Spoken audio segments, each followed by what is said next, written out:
అందరికి నమస్కారం అండి. ఇవాళ నేను మీ ముందుకు తీసుకొచ్చిన న్యూస్ ఐటమ్ ఏంటంటే, నారా లోకేష్ గారు ఇప్పుడు దావోస్ పర్యటనలో ఉన్నారు స్విట్జర్లాండ్లో. అయితే అక్కడ పెద్ద పెద్ద కంపెనీలని మన ఆంధ్ర రాష్ట్రానికి తీసుకొచ్చే విధంగా ఆయన వాళ్ళ తండ్రి అయినటువంటి ఏపీ సీఎం నారా చంద్రబాబు నాయుడు గారు వాళ్ళ ప్రయత్నం వాళ్ళు చేస్తూ ఉన్నారు. వాళ్ళ టీం కూడా అదే వర్క్లో ఉంది. ఆ తరుణంలో నేషనల్ మీడియా, ఇంటర్నేషనల్ మీడియా అడిగిన కొన్ని ప్రశ్నలకు నారా లోకేష్ గారు సమాధానం ఇవ్వడం జరిగింది. అక్కడ చర్చలు ఏ విధంగా ఉండాలంటే, మన ఆంధ్ర రాష్ట్రానికి ఎటువంటి కంపెనీలు వస్తున్నాయి, ఏ కంపెనీలు తీసుకురాగలుగుతున్నారు అనే సందర్భంలో అడుగుతూ, ఇక్కడ సాక్షి కావచ్చు, వైసీపీ కావచ్చు క్రియేట్ చేసిన ఒక అగాధాన్ని, ఏది డిప్యూటీ చీఫ్ మినిస్టర్ అని టీడీపీ వాళ్ళు కోరుకోవడం తప్పులేదు. అదేవిధంగా జనసేన వాళ్ళు పవన్ కళ్యాణ్ ఈ స్థాయిలో ఉండాలని వాళ్ళు కోరుకోవడం తప్పులేదు. అయితే వాళ్ళ మధ్య టీ కప్పులో తుఫాన్ లాగా ముగిసిపోయేదాన్ని మంట పెట్టి చలిగాల్చుకున్నట్టు సాక్షి వాళ్ళు వాళ్ళ ప్రయత్నం చేస్తూనే ఉన్నారు. ఇప్పటికీ ఆ ప్రయత్నం ఆగల. దావోస్ నుంచి ఏ పెట్టుబడులు ఇక్కడ తెచ్చారా అనేది దానిపైన చిన్న ఆర్టికల్ కూడా రాలా. అందులో భాగంగా నారా లోకేష్ గారిని కార్నర్ చేస్తూ, నారా లోకేష్ గారు అది వేస్ట్, లేకుంటే ఇది చేయలేడు, అది చేయలేడు అని చెప్పి ఇన్ని రోజులు కేజీఎఫ్లో డైలాగ్ ఉంటుంది, ఒక కడ్డీని పొయ్యిలో పెట్టి కొట్టి కొట్టి కొట్టి ఈరోజు కత్తించేశారా అని. నారా లోకేష్ గారిని ఒకప్పుడు ఒక పేరు పెట్టి పిలిచేవాళ్ళు బా. ఇవాళ ఏ ఒక్క వైసీపీ ఓడైనా, ఏ ఒక్క వైసీపీకి సంబంధించిన యూట్యూబర్, మెయిన్ స్ట్రీమ్ మీడియా అయినా ఆ పేరు పెట్టి పిలచగలిగే దమ్ము ధైర్యం ఈ రోజుకున్నదా? ఆ పేరు పెట్టి పిలిస్తే అది చాలా నవ్వులాటగా ఉంటుంది. ఎందుకంటే ఆ స్టేజ్ ఎప్పుడో నారా లోకేష్ గారు దాటేశారు. మీరు మసిపూసి మారేడుకాయ చేయాలనుకున్నాయని మీ ఆలోచన కూడా తట్టదు. ఆ విధంగా నారా లోకేష్ గారు తనంతట తాను ఆ యోగాలం పాదయాత్ర ద్వారా కావచ్చు, బాబు గారు జైల్లో ఉన్నప్పుడు కావచ్చు, అదేవిధంగా వాళ్ళ తల్లి ద్వారా నిజం గెలవాలనే ప్రోగ్రాం ద్వారా ప్రజలకు తీసుకెళ్ళడం కావచ్చు, రకరకాల ఆయన యొక్క మెలుగులు చూపించి, అదేవిధంగా 1 కోటి మందికి ఇన్సూరెన్స్ చేయించి, ప్రపంచంలో ఏ పార్టీకి కూడా ఆలోచన రేకెత్తక ముందే యువనాయకుడు అయినటువంటి నారా లోకేష్ గారు ఆలోచనతో ముందుకు తీసుకొచ్చాడు పార్టీ కార్యకర్తలకు ఇన్సూరెన్స్ చేయించడం అనేది. దీన్ని ఫాలో అయ్యి మన దేశంలో మిగిలిన పార్టీలు, ప్రపంచవ్యాప్తంగా చాలా పార్టీలు ఇదే విధంగా ఇన్సూరెన్స్ కల్పించడం జరిగింది. సో హీఈస్ ఎ ప్రూవ్డ్ లీడర్ ఆల్రెడీ. దాన్ని బట్టి మా వాడు డిప్యూటీ చీఫ్ మినిస్టర్ అవ్వాలి, ఇంకొకటి అవ్వాలి, ఇవన్నీ అప్రస్తుతం అనేది ఆయన చెప్పకనే చెప్పినాడు. కార్యకర్తలు టీడీపీ వాళ్ళు కావచ్చు, జనసేన వాళ్ళు కావచ్చు, ఎవరు ఆలోచన వాళ్ళకు ఉండొచ్చు, ఎవరు అమానాలు వాళ్ళకు ఉండొచ్చు. కానీ ఒక నాయకుడు అనేవాడు, పవన్ కళ్యాణ్ గారు ఏ విధంగా అయితే చంద్రబాబు గారికి సంయమనంగా మీతో కలిసి మేము పోటీ చేస్తాం సార్, మీతో పొత్తులో ఉంటాము, మనము రాష్ట్రానికి ఏదైనా మంచి చేయాలని చెప్పి ఆయన ఏ విధంగా ముందుకు వచ్చాడో, ఇటువంటి చెత్త ఆలోచనలు, చెత్త డిస్కషన్కి తావునివ్వకుండా నారా లోకేష్ గారు మంచి మాట అంటూ మాట్లాడడం జరిగింది. అదేదో ఒకసారి చూద్దాం. Else, in terms of political ambitions for you, at least in the local press, I've been reading in the last few days calls for you to become deputy CM. Is that on the cards at all? No, I think we're all politically quite well settled. I think people have given a resounding mandate. We won 94% of the seats that we've contested. My hands are quite full in terms of the transformation that I need to do. ఆయన ఏం చెప్తారు అంటే, ఇప్పుడు మేము చాలా బిజీగా ఉన్నాము, ఎటువంటి అనవసరమైన డిస్కషన్కి మా మైండ్లో రావట్లేదు. మాకు ప్రజలు 94 స్ట్రైక్ రేట్తో 100లో 94% మాకు సీట్లు ఇచ్చారు. మా చేతులు నిమిషం కూడా ఖాళీ లేకుండా బిజీగా ఉన్నాయి. మాకు ప్రజలకు ఏదో చేయాలని ఉన్నది. బాబు గారు ఒక పక్క కష్టపడుతున్నాడు, కళ్యాణ్ బాబు ఒక సైడ్ కష్టపడుతున్నాడు. నా చేతల్లో విద్య, అదేవిధంగా ఐటీ శాఖ ఉన్నాయి. ఎడ్యుకేషన్కి సంబంధించి సమూల మార్పులు తీసుకురావాలా. గతంలో వైసీపీ ఏదైతే చేసిందో, ఏది పిల్లల పేర్లు స్కూల్కి వస్తున్నారని రాయడము, అదే వాళ్ళు స్కూల్కు రారు, పాడు రారు, పేర్లు అయితే పేపర్ల పైన ఉంటాయి. మాది ఈ రేంజ్లో ఉన్నారు, ఏది లిటరసీ రేట్ ఈ రేంజ్లో ఉన్నది అని వైసీపీ వాళ్ళు మసిపూసి మారేడుకాయ చేశారు ఆ రోజున. అయితే నారా లోకేష్ గారు స్వయాన ఫీల్డ్లో ఉండి చూస్తే వీళ్ళు ఎవరు స్కూల్కి రావట్లే. ఎందుకు రా నాయన ఈ మాదిరి జరుగుతుందని చూస్తే, ఫర్ ఎగ్జాంపుల్ చెప్తాను, అంగన్వాడీ స్కూల్స్ లేదా 1 నుంచి 3వ తరగతి 5వ తరగతి వరకు ఉంటాయి స్కూల్స్.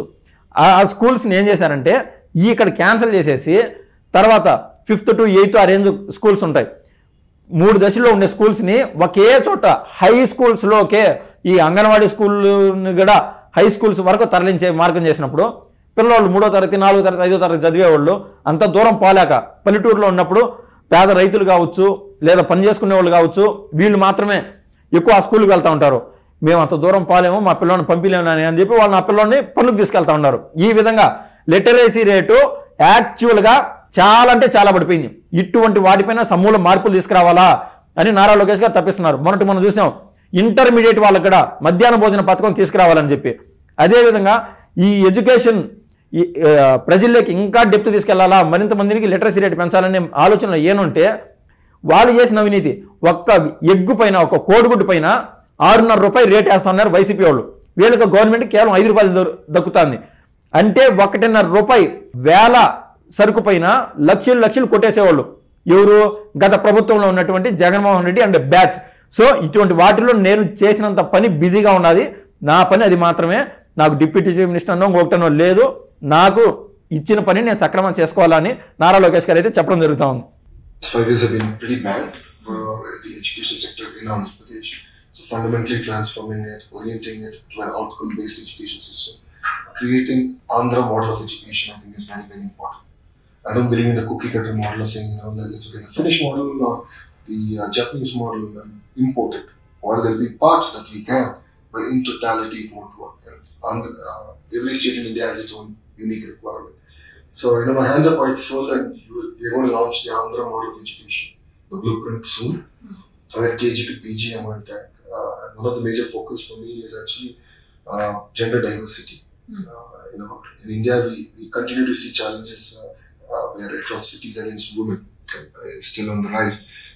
ఆయన ఏం చెప్తున్నా అంటే జపాన్లో ఏదైతే పిల్లలకి వాళ్ళు ఇస్తున్న ఎడ్యుకేషన్ మోడల్ చాలా బాగుంది. జపాన్తో పాటు వివిధ దేశాల్లో ఉన్నటువంటి ఎడ్యుకేషన్ మోడల్స్ చాలా బాగున్నాయి. We want to create a new model in Andhra Pradesh. Education model Andhra Pradesh model ఉండాలి అని మిగిలిన దేశాలని చెప్పుకునే విధంగా ఆంధ్రప్రదేశ్ మోడల్ తయారు చేస్తాను. ఫ్రమ్ ఎల్కేజీ టు పీజీ ఒక ప్రత్యేకమైన మోడల్ తయారు చేస్తాను. ఇదే విధంగా మనం ఈ డిస్కషన్లో కాకుండా వేరే ఇచ్చిన మీడియా డిస్కషన్లో కూడా మనం చూస్తే అర్థమవుతుంది. ఏఐని ఉపయోగించుకొని మీరు ఏ విధంగా మీ రాష్ట్రాన్ని మరింత ముందుకు తీసుకెళ్తారంటే ఎడ్యుకేషన్లో కూడా ఏఐని తీసుకెళ్తాము అని చెప్తున్నాడు. ఏ విధంగా అంటే 45 నిమిషాల పాటు ఒక టీచరు బోర్డు పైన చెప్పేదాన్ని కేవలం 2 నిమిషాల్లో అర్థం చేసుకునే విధంగా ఏఐతో పిల్లల మైండ్లోకి అది చొప్పించే విధంగా నారా లోకేష్ గారు రకరకాల ప్రయత్నాలు, అంటే పిల్లల్లో ఆ యొక్క అక్యురసీ, ఆ యొక్క బ్రిలియన్సీ పెంచే విధంగా ఆయన తపన ఆయన పడతా ఉన్నాడు. సో ఇక్కడ డిప్యూటీ చీఫ్ మినిస్టర్ అనేది అస్సలు చర్చల్లో లేని టాపిక్. మొత్తం మీద నేను చెప్పొచ్చేది ఏంటంటే టీడీపీ వాళ్ళు కావచ్చు, జనసేన వాళ్ళు కావచ్చు, వీళ్ళు ఈ యొక్క డిప్యూటీ చీఫ్ మినిస్టర్ అనే టాపిక్ పైన ఎవరు చిన్న వాళ్ళకి అనవసరమైన పోస్టులు పెట్టుకోవద్దు. మీ బదులు ఆల్రెడీ ఆ పనులు చేసేవాళ్ళు ఆల్రెడీ ఉన్నారు.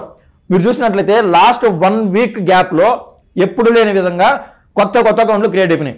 ఆల్రెడీ మన ప్రశాంత్ కిషోర్తో సన్నిహితంగా ఉన్నటువంటి జగన్మోహన్ రెడ్డి, ఆ బ్యాచ్ జగన్మోహన్ రెడ్డితో ఉన్నది. ఇటువంటి కొత్త అకౌంట్లు క్రియేట్ అయిపోయి కొంతమంది పవన్ కళ్యాణ్ ఫోటోలు, కొంతమంది నారా లోకేష్ ఫోటోలు, వ్యక్తిగత దూషణలు, సిస్టమేటిక్ దూషణలు కాదు, వ్యక్తిగత దూషణలుగా ఉన్నారు. మనం చేయాల్సిన పనులు, జనసేన కార్యకర్తలు లాంటి టీడీపీ కార్యకర్తలు చేయాల్సిన పనులు, ఈ స్పేస్ని ఆల్రెడీ జగన్మోహన్ రెడ్డి బ్యాచ్ తీసుకున్నది. మనకు చేతనైతే వాళ్ళకు రివర్స్ అటాక్ చేద్దాం ఈ టైంలో. ఎందుకంటే ఒక పక్క కళ్యాణ్ గారు బాగా బిజీ, ఒక పక్క బాబు గారు, ఒక పక్క నారా లోకేష్ గారు. ఇందాక మనం ఆయన చెప్పిన విధానంలో చూస్తున్నాం. ఎడ్యుకేషన్ దానిపైన ఆయన ఎంత సమగ్రమైన ఆలోచనతో ఉన్నాడో, మరో పక్క ఐటీ సెక్టర్ పైన ఆయన అంత ప్రత్యేకమైన పనుల్లో ఉన్నాడు. ఈ 2 సెక్టర్స్నే మరింత బలోపేతం చేస్తే ఆంధ్ర రాష్ట్రం మరింత బాగుపడుతుంది. సో ఎవరి పనుల్లో వాళ్ళు ఉన్నారు. మన పైన ఎవరైనా అనవసరమైన పోస్టులు పాటు పెడితే మనం వాళ్ళపైన రివర్స్ అటాకులు చేయాలి. కానీ మనం తిట్టుకోకూడదు, కొట్టుకోకూడదు అని నేను చెప్తున్నా. బాలకృష్ణ గారి సినిమాల్లో ఒక డైలాగ్ ఉంటుంది, శాతకర్ణి మూవీలో, గదికి మధ్య గొడవలు ఉంటాయి, మేమంటే మేము కొట్టుకుంటాం, తిట్టుకుంటాం, అదే మా మధ్యకి ఎవరైనా వస్తే ఎగరేసి తంతాం అనే డైలాగ్ ఉంటుంది. అదే విధంగా మనం అన్నదమ్ములు మాదిరి జనసేన వాళ్ళు, టీడీపీ వాళ్ళు కలిసి ఉండాలా అనేది నా ఫైనల్ అభిప్రాయం. ధన్యవాదాలు.